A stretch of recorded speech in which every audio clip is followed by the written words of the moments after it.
ছেলেটা সারাদিন একটা ওয়াক্ত নামাজ পড়ে না, যে বিবি একটা ওয়াক্ত নামাজ পড়ে না, যে মেয়েটা পর্দা করে না, তারে জিজ্ঞাসা করেন না যে মা সবার সাথে সম্পর্ক বজায় রাখো, মালিকের সাথে কেন দুশ্মনী?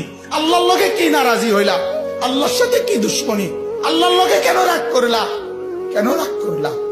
এই বাপ, তোমরা যারা সেজদা করো না, তোমরা বলো না বাজান, বলো না, এই দরদি ভাই চিৎকার করে বললাম, তুমি যদি বলো তোমার পায়ে ধরতে, আমি পায়ে ধরতে রাজি। তুমি যদি বলো তোমারে জড়িয়ে ধরে কাঁদতে, আমি কাঁদতে রাজি। তুমি বলো কেন আল্লাহর সাথে রাগ করলা? কেন আল্লাহর সাথে রাগ করলা? কেন আল্লাহর সাথে নারাজ হইলা? কেন সেজদা কপালে জুটলো না? কেন মালিকের সাথে সারাদিনের এত কিছুর বিনিময়ে আল্লাহ তাআলা একটা মিস কল দিলে, 2 সেকেন্ডের একটা মিস কল দিলে বন্ধু তুমি টের পাও তোমার মোবাইলে মিস কল আসছে।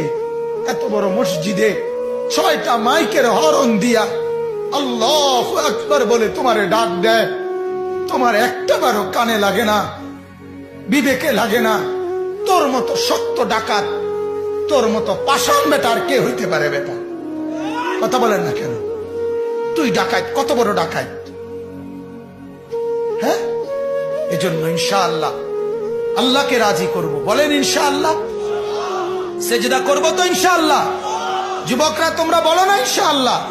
নওজোয়ান তোমাদেরকে বলি, আমার আশা ভরসার স্বপ্ন এই নওজোয়ানদেরকে জাগানো। আমি সারা দিন রাত চাই যুবকরা জেগে উঠুক, কারণ আগামীর পৃথিবী, গোটা বিশ্ব 2 ভাগ হবে। এটাই পৃথিবীর পুরা ভবিষ্যৎ। এক ভাগ পুরাপুরি দাজ্জালের অনুসারী কাফের, আরেক ভাগ মাহাদির অনুসারী ইমানদার।